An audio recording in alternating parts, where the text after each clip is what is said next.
안녕하세요. 오늘은 챕터 3 소설론에 대해서 같이 공부해 보기로 하겠습니다.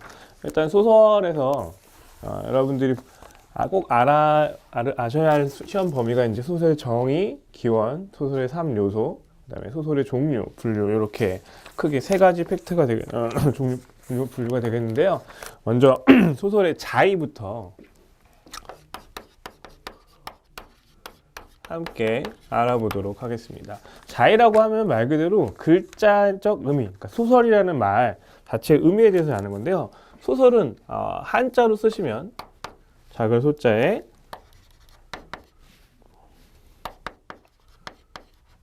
작은 이야기라는 뜻이거든요. 예. 그러니까 글자 그대로 해석하면 작은 이야기를 풀어 쓴 글, 이게 소설이라고 하는데 요거에 대해서 이 소설의 의미에 대해서 이렇게 주관식으로 가끔 출제가 되니까 꼭 알고 넘어가시면 되겠고요. 거기 밑에 이제 보시면 소설의 정의 처음 보시면 장자, 실론, 그 다음에 한서, 문예지 해가지고 각각의 소설의 명칭에 대한 학자들의 의견이 있는데요. 이렇게 학자들의 의견이 나오는 문제들이 종종 출제가 되고 있죠. 네. 보통 기출문제 보시면 한 해당 평균 3문제 정도가 작가랑, 그러니까 전체 시험 범위에서, 그러니까 소설만 아니라 전체 시험 범위에서 작가에 관련된 문제가 평균 3문제 정도, 작가가 아니라 이론가의 문제가 이론과 이론에 관한 문제가 3문제 정도 나오거든요. 근데 문제 자체는 객관식으로 나오기도 하고 주관식으로 나오기도 하는데 여러분들이 완벽하게 그 이론을 거의 숙지를 해야 풀 수 있는 수준이 되기 때문에 여러분이 선택을 잘 하셔야 될 것 같아요. 생각보다 양이 많기 때문에 3문제를 버리고 간다라는 선택을 하셔도 상관없고요. 아니면 자기는 다른 게 좀 약하니까 이런 거 암기 위주의 이제 그 이론가들이 이론 완벽하게 외우겠다, 이제 그런 선택을 좀 하시면 괜찮을 것 같고요. 그 내용 자체는 한번 읽어보시면 되는 내용들이기 때문에 간단히 하고 넘어가겠고요. 이제 일본에서는 물어라고, 그러니까 말 그대로 그 사물에 대한 이야기라고 얘기를 했고요. 중요한 건 이제 우리나라에서 고려 중기에 이규보가 백운 소설에서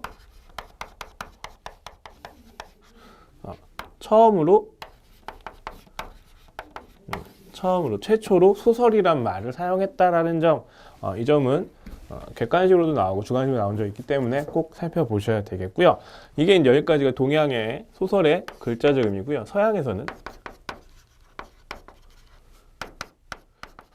서양에서는 노벨이죠. 우리가 알고 있는 소설은 노벨인데 또는 로망이라는 의미로 사용이 되는데요. 저 소설과 로망에 대해서는 좀 이따가 다시 좀 더 자세히 얘기를 하겠고요. 소설에 대한 다양한 정의해서 그 책에 보시면 존슨, 포스터, 해밀턴, 허드슨 이렇게 그 이론가들의 의견이 나오는데요. 한번 쭉 보셔야 돼요. 네, 한번 정리를 하고 넘어가셔야 되는데, 기본적으로 소설은 재미있는 이야기, 그 다음에 연애 등등 허구적인 이야기, 그 다음에 인생을 중요한 이야기, 이런 식으로 되어 있기 때문에 이런 것도 종합적으로 봤을 때 소설은 종합적으로 봤을 때 허구적인 이야기다. 그 다음에 서술적인 산문이다. 그 다음에 인생을 표현하고 있다. 이 정도로 종합적으로 해석을 하시면 되겠습니다. 네. 그러니까 여기까지 보시면 이제 소설에 대한 그러니까 소설이라는 글자가 가지고 있는 특성이 나타나고요. 자, 넘어가셔서 소설의 특징을 살펴보시면,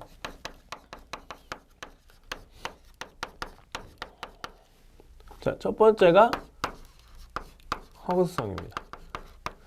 소설의 가장 큰 특징이고요.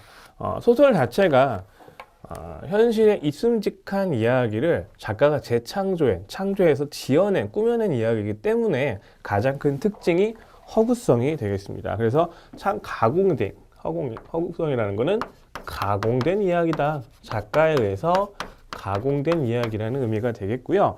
자, 여기서 중요한 건 이 지어낸 이야기라고 해서 무조건 모든 이야기가 다 허구성의 범주에 들어가는 게 아니라 두 가지 전제 조건이 있는데요. 첫 번째가 계열성이고요. 두 번째가 보편성. 사실은 두 가지 비슷한 의미인데요. 개연성이란 말은 여러분이 아시다시피 절대적이지 않지만 아마 그러할 것이다. 그러니까 있을 법한 이야기다. 아, 사건이 A, B, C 순으로 전개가 됐을 때, 아, 당연하게 A는 B가 되고 B는 C가 될 수 있겠구나 라는 정도의 생각이라고 보시면 되겠고요. 보편성이라는 거는 누구나 공감할 만한 이야기, 되게 허무맹랑한 이야기나 뭐야 이런 게 실제로 가능해? 이런 이야기들은 전통적인 소설의 범주에서는 조금 벗어난다 라고 보시면 되겠고요. 그러니까 그래서 사실은 이제 문단이라고 얘기를 하죠. 일반적으로 소설가들이 모임이라고 하는 곳에서는 지금도 SF 소설을 소설로 인정하지 않는 분들도 있어요. 그러니까 소설의 전통적인 정의에서는 개연성과 보편성을 굉장히 중요하게 따지기 때문에 SF 소설 자체가 그 시대상 이런 게 좀 다르기 때문에 인정 안 하시는 분들도 있고요. 어쨌든 소설의 가장 큰 특징 중에 하나는 허구성이라는 거. 두 번째는 산문성이 되겠습니다. 자, 시랑 소설을 구분짓는 가장 큰 특징 중에 하나인데요. 소설은 시랑 다르게 줄글로 된 이야기라는 점이 두 번째 특징이 되겠죠. 거기 보시면 몰턴의 문학 형태도가 있는데요. 그냥 한번 쭉 보시면 되겠습니다. 그러니까 원래 원시 예술, 그 가운데 있는 원시적 문학 형태 있죠. 발라드 댄스. 그래서 말과 소리와 몸짓이 모두 결합된 형태가 이제 시대가 지나면서 세분화돼서 소리에 해당되는 게 시분류로, 그 다음에 말에 해당되는 게 소설, 몸짓에 해당되는 게 이제 그 희곡 이런 식으로 분화가 됐다라는 이론인데요. 그냥 한번 쭉 보시면 되겠고요. 세 번째 특징은 서사성. 이제 산문성과 많이 묶여서 같이 이해를 하시면 좋겠는데요. 서사성이라는 건 말 그대로 제가 잘못 썼네요. 서사성이라는 건 말 그대로 이야기 구조, 줄거리를 가진 이야기라는 점, 그게 가장 큰 특징이죠. 그래서 그렇기 때문에 서사성이라는 게 인물과 사건과 배경을 가지고 일정한 흐름에 따라 이야기가 전개된다라는 특징으로 보시면 되겠고요. 네 번째 특징은 여기다 써야 되겠네요. 모방성과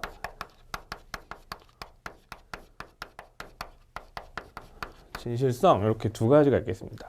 자, 모방성이라는 건요, 소설이 다른 게 아니라 현실을 모방한다라는 특징이거든요. 자, 이제 여기서 또 작가가 아리스토텔레스가 얘기를 하길 소설은 문학도 마찬가지지만 뭐 소설은 현실에 대한 모방이다, 인간에 대한 모방이다라고 이야기를 했고요. 진실성이라는 거는 물론 허구적이긴 하지만 꾸며낸 이야기이긴 하지만 그 이야기 안에서 삶의 진실을 담아낸다. 그래서 이거를 여기다 해야 되겠네요. 리얼리티를 가지고 있다라고 이해를 하시면 되겠습니다. 그러니까 허구적이긴 하지만 그 이야기 안에서는 그 이야기가 있을 법한 이야기고, 그 다음에 그 이야기가 진실을 담아내고 있고, 그 다음에 사실감과 현실성을 함께 아우르는 이야기가 돼야만 소설이 될 수 있다라는 이야기죠. 그래서 고등학교 때 혹시 기억이 나시는지 모르겠지만 사실과 진실로 구분한 적이 있거든요. 소설은 진실한 이야기다. 하지만 사실은 아니다 라고 이야기를 많이 했었어요. 네. 그러니까 소설은 허구적이기 때문에 실제 있었던 일이 아니에요. 사실이 아니기 때문에 사실성은 없지만 그 안에서는 실제로 있을 법한 이야기이기 때문에 진실성을 담고 있다라는 의미가 되겠습니다. 그래서 그 모방성과 진실성이 소설의 또 다른 특징이 되겠습니다. 그 밑에 보시면 이제 서양의 소설 해가지고 소설의 중편, 쭉쭉쭉 소설의 다양한 정의, 몰턴의 문화 형태적인 정리가 되어 있는 부분이 있거든요. 간략하게 정리가 되어 있으니까 한번 체크하고 넘어가 주시면 되겠습니다. 자, 이어서 챕터 2로 넘어가서 소설의 기원에 대해서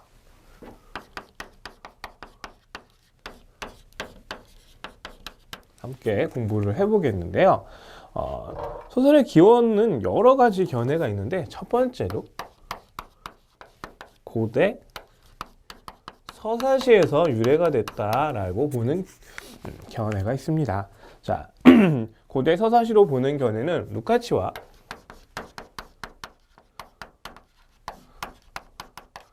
허드슨에 의해서 제시가 된 개념인데요.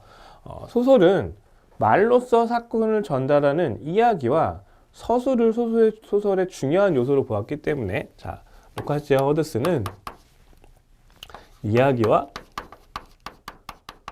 서술을 소설의 중요 요소로 보았다는 얘기죠. 그렇기 때문에 소설은 고대 서사시에서 그 기원을 찾을 수 있다라고 주장을 했고요. 두 번째, 로망으로 보는 견해가 있습니다. 여기서 로망이라고 하는 거는요, 우리가 지금까지 알고 있는 소설과는 조금 다른 개념인데요. 로망이라는 자체가 당시에 라틴어 로망어에서 나온 건데요. 귀족이나 승려들이 계층적인 구분이 있었고요. 그 사람들이 사용했던 말이다 보니까 이들의 맛에 일마도 않는 영웅소설이나, 소설이라고 하면 안 되겠고, 영웅이나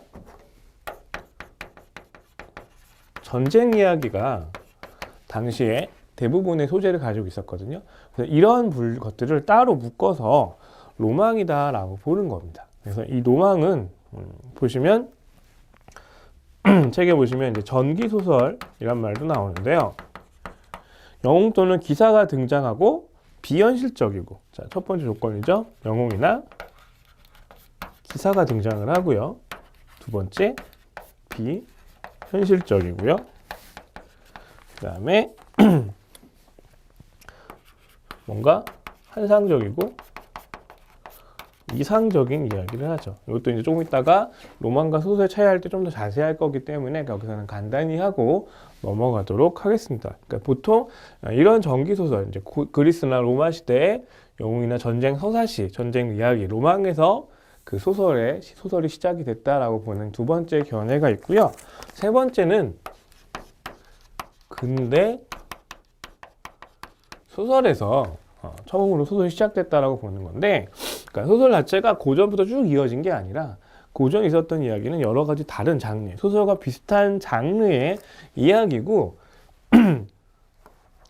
17세기, 18세기 와서 근대의 산물이다 로 보는 견해입니다. 자, 그래서 이 근대 소설로 보는 견해는 어떤 이런 이야기나 서술 또는 내용, 소재나 이런 것 측면이 아니라 사회적, 역사적 측면에서 이런 근대적인 사회의 변화를 통해서 그 변화 속에 나타난 게 근대 소설이다라고 보는 거고요. 그러니까 이런 로망에서 파생됐다라는 거에 약간은 서로 대립된 의견이라고 보시면 되겠습니다. 자, 그래서 이 근대 소설로 보는 견해에서는요, 비현실적인 요소를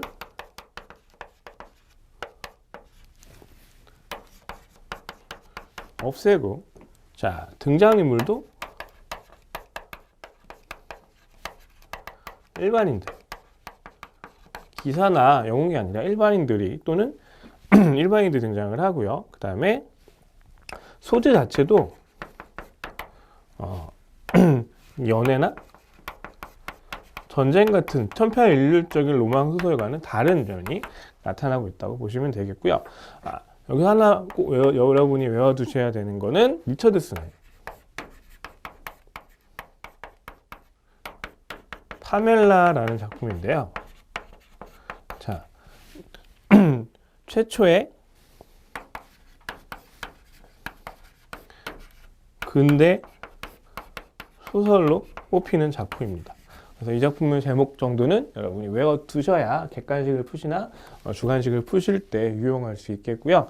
자, 여기서는 파멜라에서는 지금까지 등장했던 영웅이나 전쟁 이야기가 아니라 일반 가정부가 주인공으로 등장하는 소설이 되겠고요. 자, 이런 식으로 보셔서 소설의 기원까지 같이 보셨고요. 그 다음에 소설이 어떤 식으로 이제 기원이 여러 가지가 있기 때문에 근대 소설 같은 경우는 그 이전까지는 소설이 아니다라고 보는 견해긴 하지만 일반적으로 고대 그리스와 로마 시대부터 소설과 비슷한 분류들이 쭉 이어져 왔거든요. 그때 그런 소설이 거기서 어떻게 시작해서 어떤 발달 과정을 거쳐왔는지를 함께 공부하도록 하겠습니다. 그 다음에 보시면 소설의 발달 과정이라고 있죠. 거기 보시면 소설이 신화, 서사시, 서양은 로망, 동양은 고전소설, 이제 근대소설 이런 형태로 발달했다라는 책의 내용이 있는데 한번 읽어봐 주시면 될 것 같아요. 그러니까 그 장르 자체가 견해 자체가 여러 가지이기 때문에 꼭 이렇지 않다라는 정도 보시면 되겠고요. 그래서 뒤에 인물의 수와 소재의 다양성, 그다음에 근대소설 오면서 소재의 범위가 확대됐다, 신부는 상승했다, 신부가 소재 폭의 관계를 나타내면 다음과 같다 정도. 중요한 거는 서사시나 로망보다 소설로 오면서 소재가 다양해졌다라는 점. 좀 더 다양한 그 범위가 넓어졌다는 것 정도만 보시고 넘어가시면 될 것 같아요. 네, 그러니까 그닥 중요한 내용도 아니고 앞에 내용도 약간 배치되는 부분이 있기 때문에 그 소설가 그 이전에 신화나 로망과 소설가의 차이점 정도 어차피 뒷부분에 다시 하니까 여기서는 그냥 그 정도 그 3번 그 소재와 범위가 확대되고 신부는 상승되고 이런 관계가 이런 그 표로 이렇게 나타난다 정도 함께 보시면 될 것 같습니다. 자, 이어서 로망과 소설의 관계에 대해서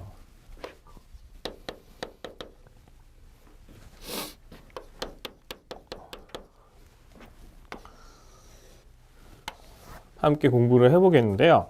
자, 로망은 슈로더가 얘기를 한 건데요. 소설이 로망과 철학적 이야기 사이에 놓인 양식이라고 보면서 로망은 인플레이션 양식,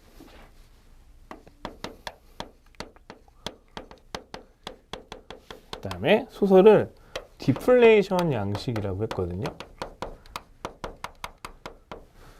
자, 인플레이션이라는 건 말 그대로 확산, 증가, 부풀림 이런 의미가 되겠죠. 그러니까 로망 자체는 어떠한 이야기가 있으면 그 이야기를 뻥튀기 했다는 얘기예요. 사실 소재 자체가 영웅과 전쟁, 영웅, 기사 이런 걸로 한정되어 있기 때문에 그런 이야기들이 현실에 진짜 익숙한 이야기가 아니라 이상적인 이야기라고 보시면 되겠고요. 그래서 등장인물 자체가 제자가 인형, 능력도 좋고 다 잘생기고 미모고 이런 인물들만 등장을 하고요. 그렇기 때문에 평가를 보시면 인플레이션 양식이라고 해서 현실과 동떨어진 이야기. 그 다음에 그래서 진공관 속 이야기다 라고 이야기를 하고요. 그 다음에 보통 사람들의 고통은 나타나지 않는다 라고 이야기를 하죠. 그래서 로망은 부풀려진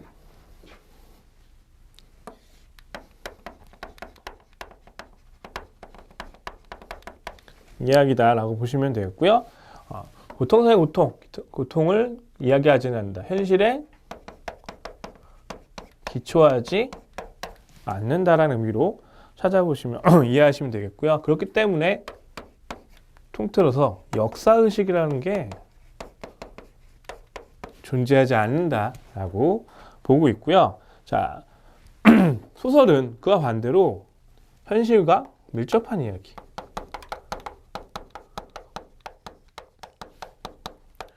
그 다음에 보통 사람들의 이야기 때문에 현실에 기초한다는 이야기죠. 따라서 역사의식을 가지고 있다는 게 슈로더의 이야기가 되겠습니다. 거기 책에 보시면 로망과 소설 해가지고요. 간략하게 정리가 쭉 앞에 나와 있는 내용 말고 간략하게 정리가 되어 있죠. 그래서 공통적으로 어떤 삶의 문제, 보통 사람들은 아니지만 어쨌든 기사와 영웅이든 그들의 삶의 이야기나 인간들의 얘기를 다루고 있긴 하지만 로망은 감상적이고 환상적인 이야기고요. 소설은 현실을, 냉정한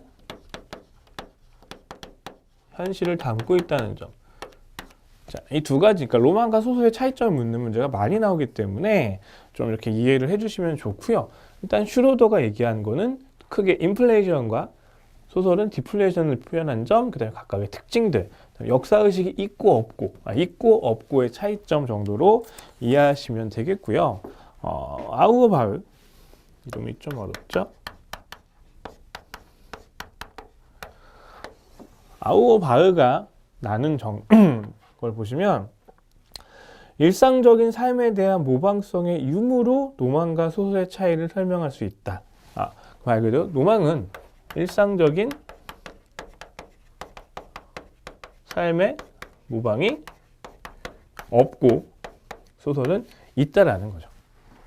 그래서 실제 우리 삶을 얼마나 잘 그려내고 있느냐, 그러면 잘 그려내고 있으면 소설, 그게 아니라 얼마나 이상적이고 우리 삶과는 좀 동떨어진 이야기를 하고 있느냐, 그런 로망으로 보시면 되겠고요. 공통적으로 역사의식이 로망은 결여된 걸로 소설은 역사의식이 담겨 있는 것으로 보고 있다는 점 보시면 되겠고요. 세 번째 보셔야 될 거는 볼턴이 되겠습니다. 볼턴은 우리의 실제 삶에 대한 이야기가 아니라 과장되고 부풀려진 삶의 이야기로 진공관 속 인물들의 이야기다. 앞에서 슈로더가 얘기한 거랑 많이 비슷하죠? 실제 삶이 아니라 부풀려진.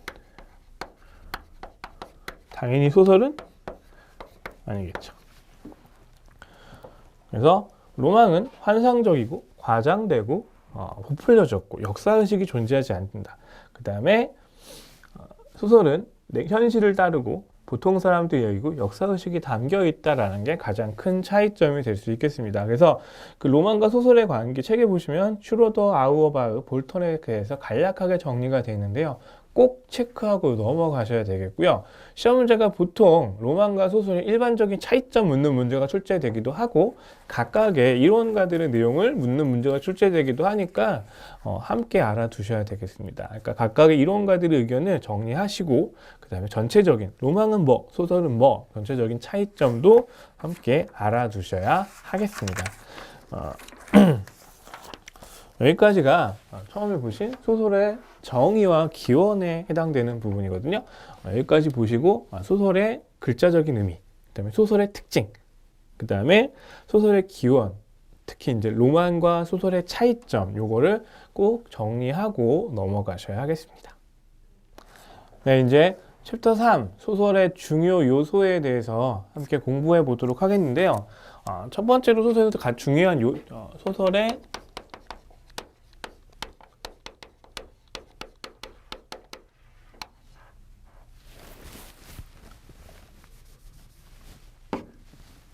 중요 요소 첫 번째가 플롯이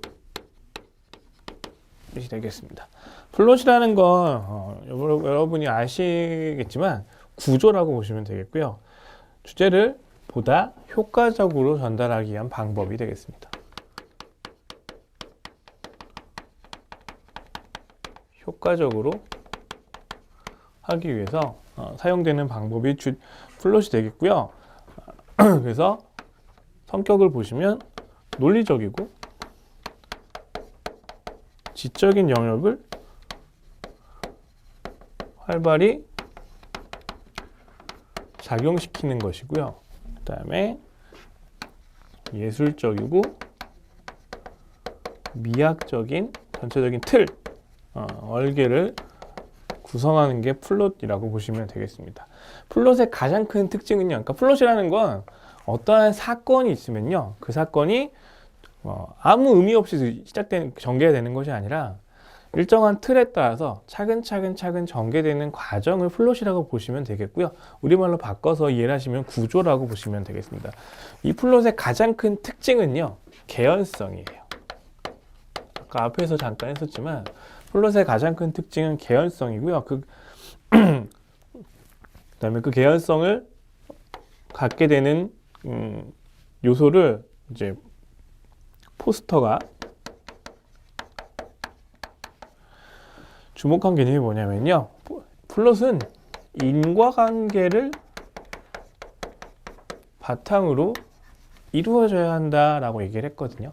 저게 이제 플롯의 그 성격 자체를 가장 잘 규정한 이론이라고 보시면 되겠습니다. 그러니까 플롯은 인과관계를 가지고 짜여진 구조라고 보시면 되겠고요. 그러니까 어떤 이야기가 전개되는데 뭐야 갑자기 이야기가 왜 나와? 이런 반응이 아니라 앞에서 여러 가지 어떤 조건들이 이미 다 성립이 돼 있기 때문에 이렇게 이야기가 전개되는 거구나 라고 독자들이 납득할 만한 구조, 그 전개 과정을 같이 갖춰야 하는 게 플롯의 일반적인 특징이라고 보시면 되겠습니다.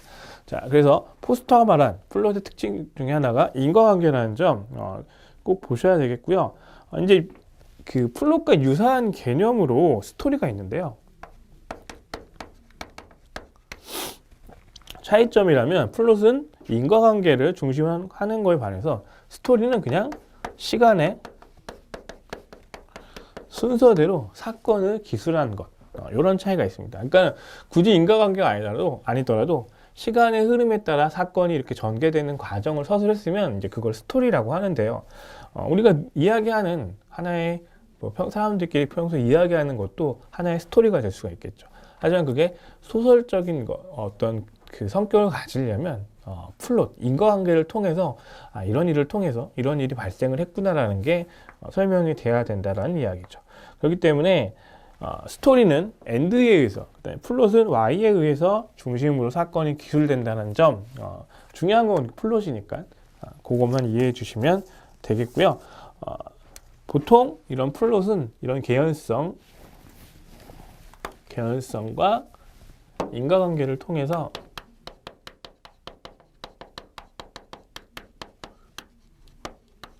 소설 자체의 논리적인 성격을 부여하게 된다는 거고요. 슈클로프스키가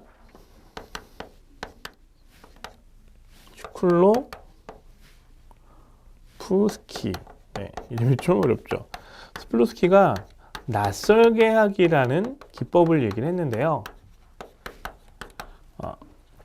낯설게 하기를 통해 플롯이 더욱 정교해질 수 있다는 건데, 낯설게 하기라는 거는 독자와 언어의 그 관계 자체를 사건 자체를 조금 더 객관적으로 멀리 떨어져서 보게 한다는 뜻이거든요. 예. 그러니까 문학적 언어, 비문학적 그 밑에 있긴 한데 낯설게 하기는 그냥 그 슈클로프스키가 낯설게 하기라는 이론을 얘기했다 정도만 정리하셔도 크게 상관은 없을 것 같아요. 문학적 언어, 비문학적 언어의 특징도 자체도 이제 슈클로프스키가 얘기한 건데 이제 그 정도는 책을 보시고 그냥 정리하시면 될 것 같습니다. 자, 그래서 이런 플롯이 이런 의미를 가지고 있는 거고요. 유형을 보시면 두 번째,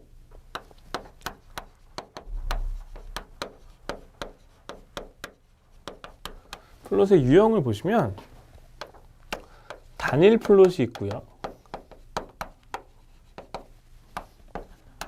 복잡 플롯이 있고요. 복합이라고도 얘기를 하고요. 그 다음에 피카레스크식,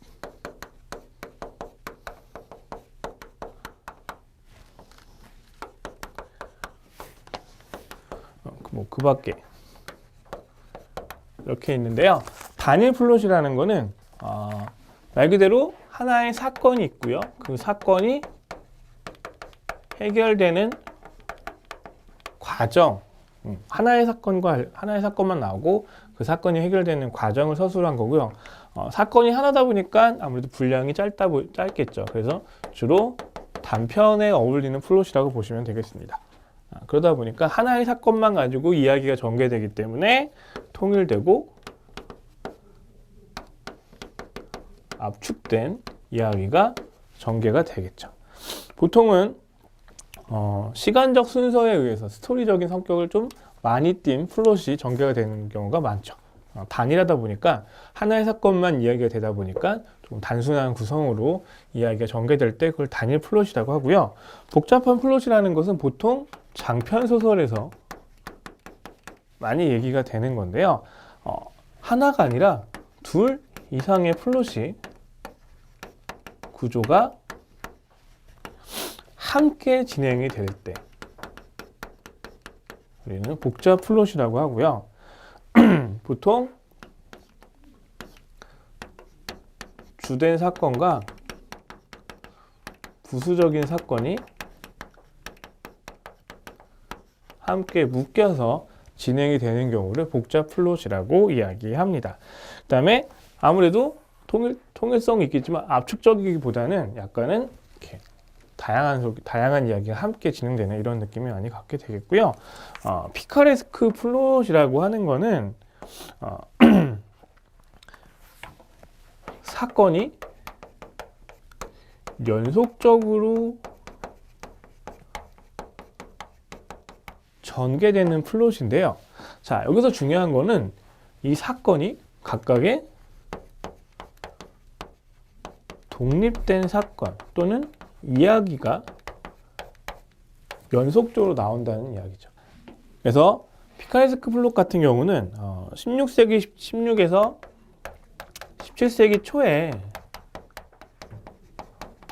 스페인에서 유행을 한 건데요. 보시면 보통은 여행이라는 과정을 통해서 어느 지역에 가서는 어떤 이야기, 그 다음 지역은 어떤 이야기, 그 다음 지역은 어떤 이야기, 이렇게 독립된 이야기들이 한 편의 소설로 전체적으로 구성이 되어 있고요. 결론은 결국엔 그 주인공이 그 여행을 통해서 여러 가지 사건들을 겪으면서 자신의 악행을, 보통은 악당의 주인공이 등장을 하고요. 악행을 뉘우치거나 또는 회개하고 나중에는 행복한 해피엔딩, 결혼하거나 개가천선하는 이런 식의 구성을 따랐던 게 피카레스크식 플롯인데요. 최근 우리나라 같은 경우는 이제 원미동 사람들 같은 경우 독립된 사건들이 쭉쭉쭉쭉쭉 이어지는 것들이 피카레스크식 플롯이라고 보시면 되겠습니다. 근데 중요한 거는 독립된 사건들이라고 해서 전체가 막 각각의 다른 이야기처럼 나오는 게 아니라요. 그 전체적인 독립된 사건들이 어떤 일관된 주제의식을 가지고 흐르는 경우, 이런 경우를 피카레스크식 플롯이라고 보시면 되겠고요. 그 외에는 이제 굿맨이 제시한 진지한 플롯, 희극적 플롯, 소설적 플롯 이런 게 있고요. 그 다음에 프리드문이 얘기한 거는 운명, 인물, 사사 이런 게 있는데요. 사실은 얘네 둘은 이런 애들가 있구나 정도만 알고 넘어가시면 되는 게요. 프리드만 같은 경우는 14가지 이게 운명과 인물과 사상을 이렇게 복합적으로 얘기해서 14가지 정도 되는 그 분류를 해놨기 때문에 그걸 모두 아실 필요는 없고요. 굿맨과 프리드맨이 이렇게 플롯의 유형을 나눴구나 정도로 이해하시면 될 것 같아요. 굿맨 같은 경우는 사실은 아리스토텔레스의 영향을 받아서 희극과 비극 요걸 가지고 이제 플롯의 구분을 좀 한 건데요. 그냥 굿맨이 있었고 프리드만이 있었는데 걔네들이 또 플롯을 이렇게 구분했구나 정도만 알고 넘어가시면 될 것 같습니다. 자, 플롯의 유형을 이렇게 보시면 되겠고요. 보통은 이제 플롯이 어떻게 진행이 되는지